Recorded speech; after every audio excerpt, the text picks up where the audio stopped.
everyone. Welcome to Let's Talk About Brand. I, of course, am your host, Christine Gritmon. Thank you so much for joining us today, whether you are joining us on the Adweek podcast network or if you're joining us right here on YouTube. Wherever you're joining us, make sure to hit subscribe, and I will make sure to do my utmost in the next half hour to make sure that you know that that was an excellent decision.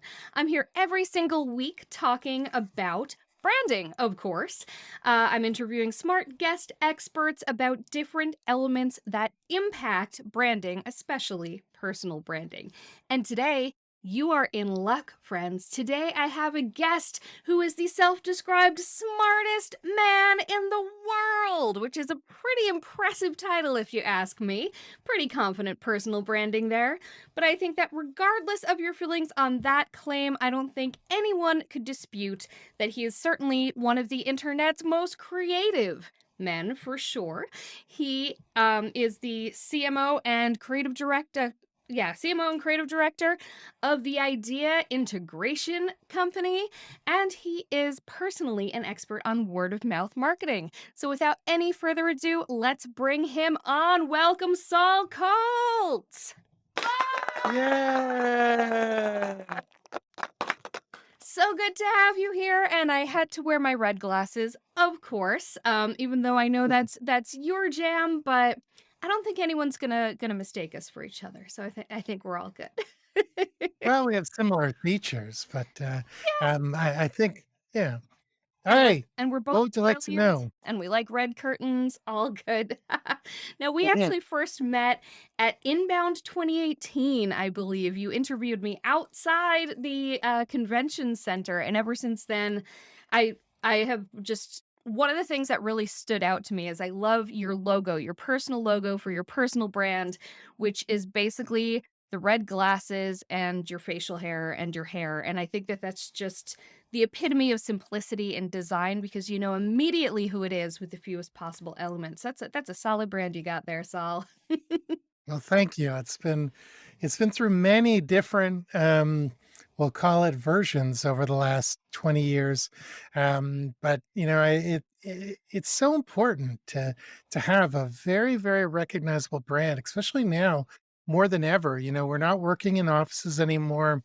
It sort of feels like the loudest voice wins, whether they're right or not. And especially when it comes from, if you're working in a big company, if you've been lucky enough not to have been laid off over the last few months. Yeah.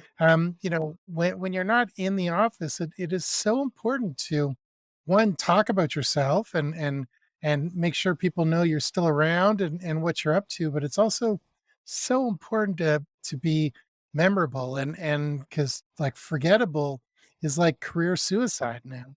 Absolutely. And I definitely want to dive in later to the fact that you have such a strong personal brand, but you also run an Mhm. agency. But first and foremost, we're going to talk about the thing that you have embraced the most, it seems, as a part of your personal brand, besides the red glasses, which is word of mouth marketing. And that's so interesting. I feel like I don't hear people saying that term enough because, I mean, when you think about it, before we had marketing, that's what we had. We had word of mouth. That's kind of all you had. Now, of Right. course, we have a million things. We have social media, we have web advertisements, we have out of home, we have mobile messaging, we have all sorts of different ways to get the word out. So, I would love to hear from you. What do you feel is the place of word of mouth in today's marketing scene? Well, it's still one of the most valuable tools that a brand can employ. The problem is that it's not sexy like growth hacking or some of these new terms and new platforms. But there's been hundreds of studies over the last decade that shows that the number one way to, well, not number one, but uh, you know if I get a referral from someone I know, like, and trust, KLT, there's a 75% chance that I'll actually follow through. So you and I know each other. We're not best friends, but we know each other a little bit. If you were to say to me, Saul, you travel a lot. I'm going to Chicago next weekend. Do you know any good restaurants? And I gave you two or three restaurants. There's a pretty good chance you'll, at the very least, look them up and decide if they're for you. If someone who just walked up to you and you didn't know, you had no relation with them, and they just overheard the conversation, and you said, "Oh, you have to try this restaurant," maybe you do it, maybe you don't. It's very similar with online reviews and a lot of things. If you don't trust the person, you don't know the person. Like when you think of celebrities, we know celebrities. We probably don't trust them because we know they're getting paid to do it. And maybe we like them or we don't like them, but the greatest thing is still getting a true referral from someone you like and trust. And brands have sort of forgotten that and dropped it to a lower priority. But like again, so many studies show that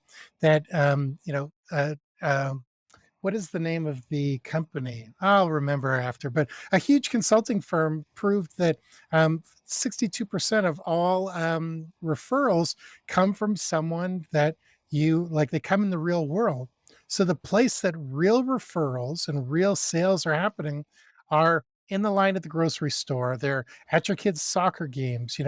The internet and social media actually converts very poorly when it comes to referrals as opposed to something in the real world. So, something we've done for the last decade is not only institute programs to create these conversations, but we create stunts and spectacles to get people talking.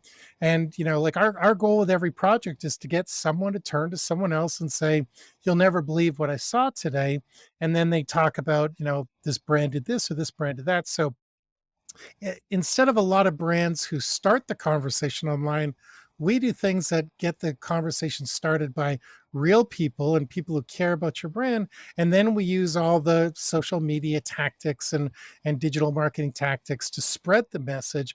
But we're never the one that actually starts it ourselves. We start a lot of things in the real world because the real world is still the most powerful place for branding and conversations. And you used my favorite 3 words, know, like, trust. I keep telling Bob Berg that I'm gonna get those words tattooed on my body. He advised me against it. It's gonna happen one of these days. So, Well, it sounds it's amazing. Well, I was just gonna say, it's amazing how few people even know the term Mhm. and believe in it, but it's the basis of everything. And what I love about what you said is that it really shows that just like I said, word of mouth marketing happened before marketing, word of mouth Mhm, marketing happened before the concept of influencer marketing became such an overinflated buzzword.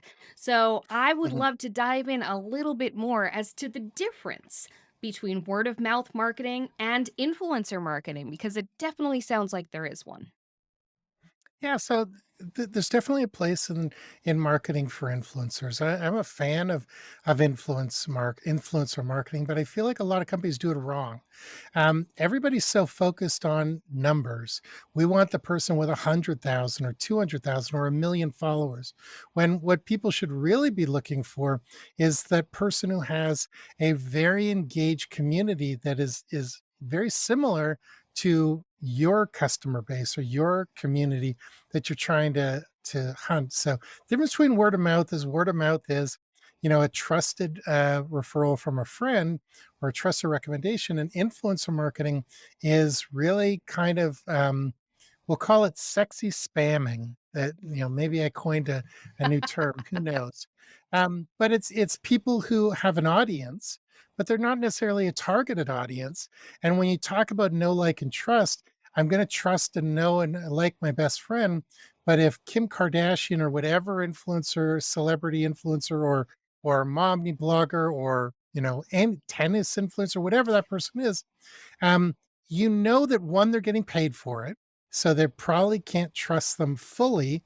And that in 72 hours or maybe a week later, they're going to be promoting something else because that's just the sort of the wheel that they're on. And no shame to them. They figured out how to make a living by being popular. Good for them. That's actually really impressive. But from a brand standpoint, I'd rather find the person with 900. I believe much stronger in micro influencers than major influencers. Now If I here's could find some, Yeah, if I could find somebody with 2,000 followers and their engagement is just through the roof, and those 2,000 followers are so into whatever their specialty is, whether it be stamp collecting or sewing or whatever, instead of the person with 100,000 followers who are just scattered all different, likes and dislikes and hobbies and things, you're probably going to get around the same engagement from the person with the smaller numbers but the highly targeted numbers. And it's shiny and sexy to have a recognizable person, but there's so many great micro influencers that one will cost you a lot less, probably deliver the same results, and they'll become super loyal to you. So they probably won't just do another ad in a week. And another way of using influencers is make your own influencers. So if you find people that really love your product, champion them and use your audience to elevate them. So in turn, they'll elevate you in return. And again, those people are going to stay forever because they're probably already really real customers. They already really like your product, and they're going to speak in a very different way than someone who just every 72 hours is holding up a new product and saying, "I can't live without this." Absolutely. And you already answered part of this next question, which is about creating your own influencers, seeing who's already engaging with your brand, engaging in those relevant spaces and championing them, or really making it that direction, which is really nice. But what are some other ways to kind of find who has that micro level of trust? Because the thing with a Kim Kardashian or another type of big influencer with a huge number of followers is, yeah, they're more generic, but they're also really easy to find. I mean, just try not to find them. So, how Mhm. do you find these people who have genuine trust with people who actually know them or feel like they know them, like them, and Yeah. trust them? So here, I just want to circle back to one thing you said when you talk about, and I don't want you to feel like I'm picking on Kim Kardashian. I actually think what she's Oh, she's accomplished is crying all the way to the incredible. bank. It's all good. Yeah. She doesn't watch the Uh, show. Okay, no problem. But someone like her or, these massive influencers, they don't actually have influence. They have audience. And, there's lots of ways to buy audience. If you really want influence, there's, you know, it takes a lot more work. And unfortunately, a little bit of hard work sometimes deters a lot of people. But, you find the people who are already talking about you. You find the people who are subject matter experts in the thing that you're all about. Go to conferences, find out who's speaking on these things. Um, you know, Piggyback on associations and anywhere that you can actually find, sort of these undiscovered gems, however you want to describe them. It does take a little work. And that's why there's been a ton of platforms that say they bubble up influencers to the top and things. And of course, the most famous one was Clout, which I don't believe exists anymore. But the problem with AI influence or discovering influencers through platforms is that influence needs context. So I'm extremely influential with, women between 35 and 45, but that's a joke, by the way. But I'm not I mean, you're influential. influential to me, Yeah, and I'm in that demographic. yeah, I yeah. squares with me. But I'm not influential with construction workers or lawyers or dentists because I don't speak that language and I have no area expertise. So, you need the context around influence to make it work. Whereas clout would just go by popularity and noise and all these things and say this person's a 90, so they or 100%. There was a time where when Charlie Sheen was going crazy with all that tiger blood and stuff. According to Cloud, he was the most influential person in the world, but nobody would want him promoting a product or a service during that period of time because it just was unreliable and borderline crazy, allegedly. So Well, I mean, you can that always allegedly. look at what's going on with Kanye West right now. I mean, it's similar. Mhm. Is his name everywhere? If you look by quantity, not quality, if you're just putting it into a machine, you're seeing a bajillion mentions, and it's not really taking the context or the quality of those mentions Mm. into account. Exactly. So to find those stars, whatever we want to call them, I always try to work with find people who are already using your product, customers, people who have a bit of an influence and are talking about it already, and then sort of build from there. And it's always about talking to people and having them connect dots and make introductions. One of the things I always do when I'm brought in to any new company is I send a survey out to the entire customer base when I'm allowed to. And, I ask pointed questions. Who do you follow? Who do you admire? What events do you go to? What magazines do you read? What blogs do you read? And, we try to create a bit of a fact sheet around, what these people care about. Because honestly, you know, you know, all it matters or all it should matter to the brand is who's important to my customer base. And a lot of times I get, I've been let go of projects and fired from projects because I maybe aren't I am not the best at communicating what's in my brain. But sometimes I'm fighting with the decision makers saying it doesn't matter what you want or what you like. It's what the end user wants. You're not your customer. You don't live the life of your customer, but everybody wants to, have their fingerprints on it or their stamp or there's a cover your ass sort of necessity. But it should only be about the end user and who they care about, who they follow, and who they admire, and that's how you figure out who you should be spending money with.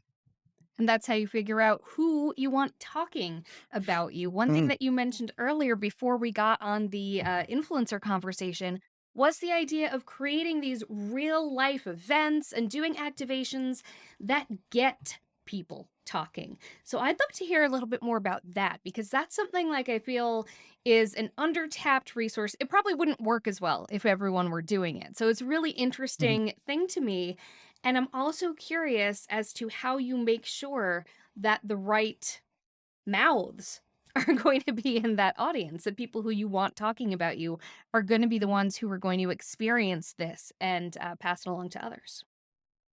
Yeah, so I'm a big fan of events, big or small. Everything that's good that's ever happened in my career has come from being in the right room at the right time and having a great conversation. Some early victories in my career was I got the CEO who I was working for at the time a cover story in Entrepreneur magazine just because I was in the room with a bunch of entrepreneur writers and I was charming and sort of convinced them why they should go for it and stuff like that. So everything that's ever great that's happened to me has been just in real life, and that's why perhaps I'm a little bit biased and really believe in these things. But it's like every time I get on an airplane, I will buy 5 or 6 people dinner in whatever city I'm going to, and I'll just reach out to either friends I currently have or people I feel like I should already be speaking to. And it's so important about building a network as far as creating events for other people and brands. Um, how do you ensure that the right people are in the room and the right people are speaking for you and to you? You always start with your own customer base, and I think people for some reason don't lean on their customers as much as they should and can. I feel like they're afraid that the bond is fragile or something like that. But I always start with the customer base. When I talked about the surveys I sent out earlier, I'm giving away trade secrets here, but I one of the ways I identify people who are super fans are anyone who fills out the survey probably cares enough about the brand to put them in a super fan category. Anyone who opened the email but didn't fill out the survey is at least curious, so they go in a category below. And anyone who didn't open the email, I'll still try to reach out and meet them, but I'm going to focus my time and energy on the people who care enough about the brand to take 10 minutes to fill out a survey and share things. So if I hit the whole customer base, I put them in three categories, and it's sort of like 70-20-10. The great people get 70% of my attention. The next group of people gets 20% of my attention, and the last group gets 10% of my attention, because there's no way of knowing that they're not a super fan just because they didn't open the email or something like that. But you just got to keep being like methodical and keep having conversations and keep reach out, and it's a lot of social listening. It's a lot of a little bit of sleuthing and looking at people's websites and LinkedIn profiles, and it can sound creepy, but it's not really. And it's really about establishing people. And the other thing is giving them the tools they need to actually talk about a product, or giving them the tools they need to talk about whatever it is that your goal is. Because no one is ever going to talk about you if you don't give them something to talk about. And that's why we always start with stunts and spectacles, because that's something people get really excited about and talk. But you know people love to share and love to talk, but they don't know where to start and they don't have the tools. So it's always about giving them the tools and getting them started properly. Speaking of knowing where to start, you have mentioned, these stunts and spectacles and activations and stuff. So I'd like to it's kind of a two-parter here. One of them is I'd love to hear examples of some of the stuff that you've done for brands that was just an effort to get people talking. And then secondarily, I'd love to hear a little bit about how you have leveraged real life events to move your own personal brand forward in ways that were especially meaningful. But let's start with the brand activations. Let's start with what you've done for them because it's probably a little bit different, right?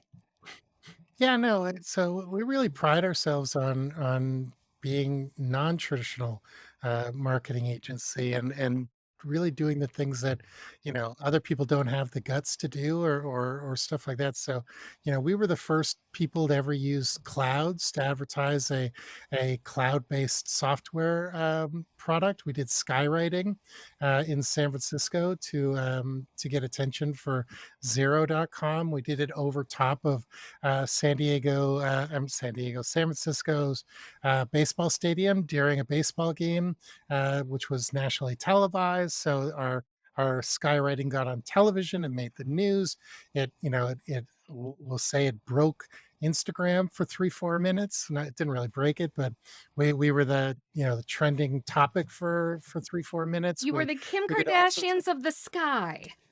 yes. You broke the Um, internet.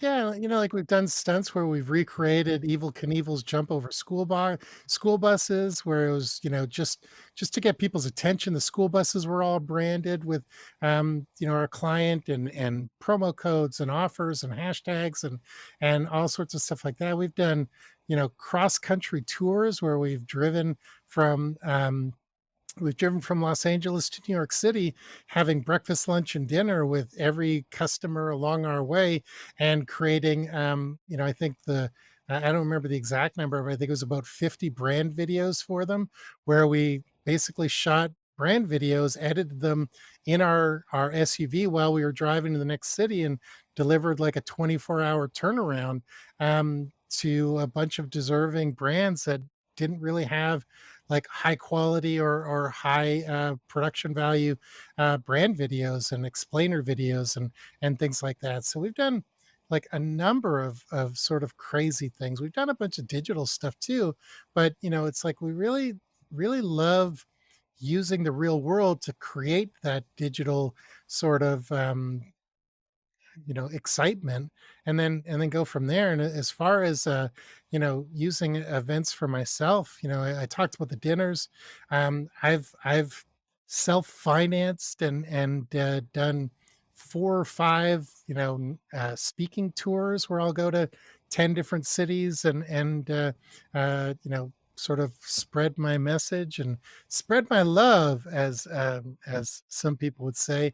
But every time I do that, we do dinners, we do all sorts of events, invite all sorts of media, and it's always a big production, because it's like I said, it's so important to be visible, to be top of mind. I've Personally, I decided a long time ago that I wanted to be the best in the world at an incredibly narrow skill set. So I want to be the only person you think of when you think of what I need, what I can provide you. So, I don't want to get calls for SEO, and I don't want to get calls for pay-per-click marketing and things like that. So to keep being irrelevant 14, 15 years into my career, it is all about never shutting off. It is all about being everywhere. It is all about being top of mind. But that's no different than what everybody should be doing with their career.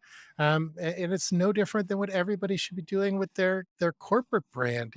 We live in a very noisy time right now, and it's noisier than it's ever been. So the way that you stay relevant, the way you break through the noise is to one, do things that no one's ever seen before, and two, do stuff like all the time, over and over and over, because you have no clue who's going to see what and when. And even when there's crickets and you don't think anybody's looking at it, it's amazing where I'll walk the floor of a conference and someone will say, I saw your post on this, and it makes you feel good because it got like 3 likes and 1 share, but people are seeing it, and maybe it's a little too edgy for them to want to put their name on it, or the humor was a little too much for a lot of people, but they're still seeing it, they're remembering it, maybe it gives them a smile. So social media is a very unreliable way to measure success. That actually brings me to my final question, and the one that is surely on people's minds when they hear word of mouth marketing, which is how can you measure the success of something like that? So it's not as direct as having a click or a button, but a lot of the things that I initiate when I work with people is I ask them to add a "How did you hear about us?" button in a sign up process. There was a 1 year when I worked with a company where 62% of all sales were tracked back to stuff we did, just over and over and over through the "How did you hear about us?" You use promo codes, you use unique URLs. It's not that different than anything else, but it is a little fuzzier than usual. But like when you're talking with people, you have to ask them questions and figure out a thing. Like I've gotten pretty good at measuring what we do because I want to ask for more business or more money or whatever. But again, it's not as direct as if you have a tracking code or something like that. But again, it comes back to that human touch, which you've been saying all along, which is making sure that you are actually having conversations with people. You're seeing people live. You're asking them Mhm. where they heard about things, which is it sounds like the absolute key to all of Yeah. this. Well, Saul, I Well, could talk. there's a Go ahead.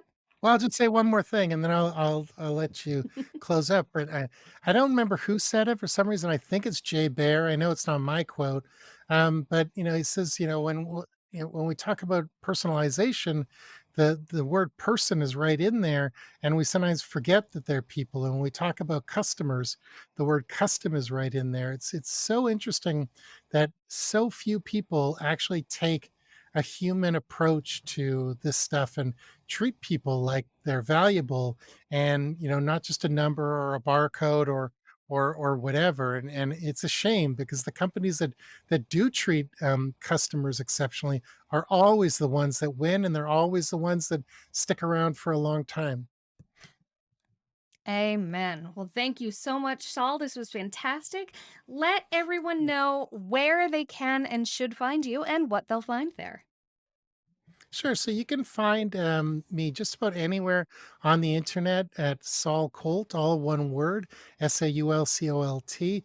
Or you can go to my agency website, theideaintegration.com, where you'll find, we're experts in word of mouth, stunts, spectacles, branding. We just launched a program. Well, we're launching it tomorrow, but depending on when this goes, we'll assume that it's launched, so you guys are getting a scoop. But we're just launching a series of idea boot camps where we'll actually come into your office, teach you what we know, or The second version of that is you can give us a problem, and our team will come in and solve the problem for you. So if you're not looking for a full campaign, or you're not looking for something, we'll just put our completely different style of thinking towards your brand or problem, and come up with solutions for you.